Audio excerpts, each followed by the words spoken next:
Then what is very important is to support your spouse, to stand by your spouse, to be fair and just. Here I need to spend a few minutes. What is the meaning of fair and just? Your mother has a problem with your wife. You don't just side with one of them. No, you must be just. You must be fair. If your mother is wrong, she is wrong even if she is your mother. We have an attitude where we say, my mother is my door to paradise. My brother, sometimes your mother is your door to hell. Did you know that? From Islam, I'm telling you, if that mother of yours is oppressive and she is doing something wrong, she could be your door to hell, not to heaven. Do you know that? Wallahi. And I am saying this with all passion because we have seen a lot of marriages where the mother-in-law thinks she is the queen who is married to the woman who you are married to before you. And then she comes and relays all her unjust instructions which are absolutely unacceptable. And the man just sits down. That's my mother. That's my mother. That's my mother. How long are you going to keep on saying that's your mother when she is oppressing your wife? Something somehow, somewhere needs to be said. Either speak to your father or tell your mother, mother, I love you so much. I did not marry this woman for her to be a means of taking my love away from you or your love away from me. The love I have for you is totally different from the love I have for her. So mother, I will love you forever, but I want to tell you this is the line you do not cross, my beloved mother. And you kiss her forehead, you can kiss her hands and her cheeks and tell her that my mother, you are wrong. Lay it down. When you do not lay your territory, your marriage cannot work. People don't know where is my limit. They don't know. So how can your marriage work? Your mother doesn't know, your father doesn't know. Some fathers issue instructions to their daughters-in-law worse than the instruction of their own son to that wife of theirs. So what was the point? Father, why didn't you just marry this woman one time? That is not fair. You cannot just come and say, that's my daughter-in-law, I must tell her, you stand here, you go there. No, they have their life. Give them their freedom. Understand, they too need to grow in marriage to live happily ever after. It's not just you who comes and dish instructions and go out. I know this, what I've said here might be a bit bitter for some people to digest, but it is a fact of life. It is a red button that we press, and we need to press it and constantly remind people. Because when you talk about happily ever after, remember, you need to address issues that are current and valid. Otherwise, you are wasting your time. I cannot speak about a fairy tale because none of us will then learn something by the time we walk out of these doors.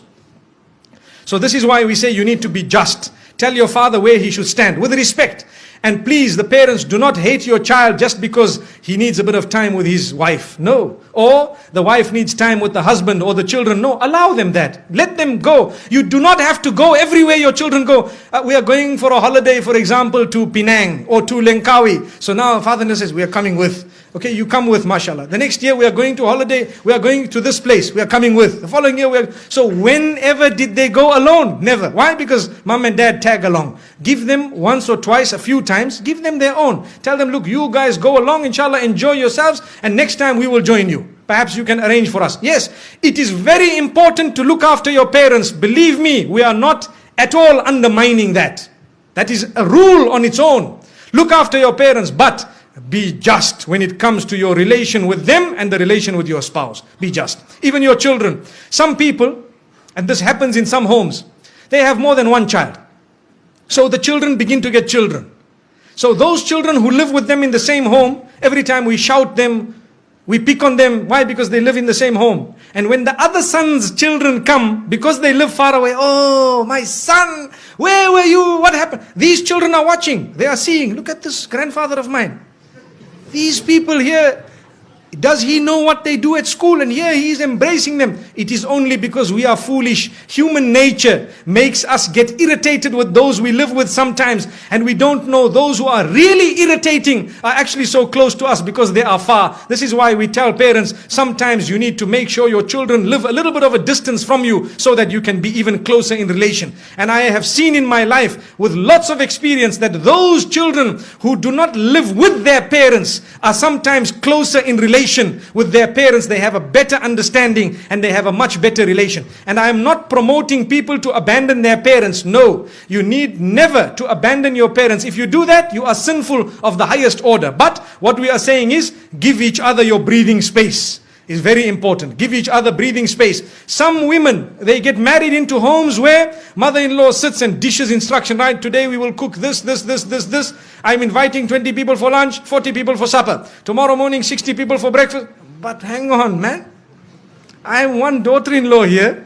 We are a few people here. What's going on? If this happened once a while, it's okay. But you cannot just sit back and dish out instructions as though this is a restaurant. MashaAllah, if you really want, I have a friend who owns a restaurant known as Dine More down the road. Perhaps we can go there. MashaAllah. May Allah subhanahu wa ta'ala grant us goodness. I had to mention that because, you know, there are a few restaurants we've been to here. And MashaAllah, the cuisine is something else.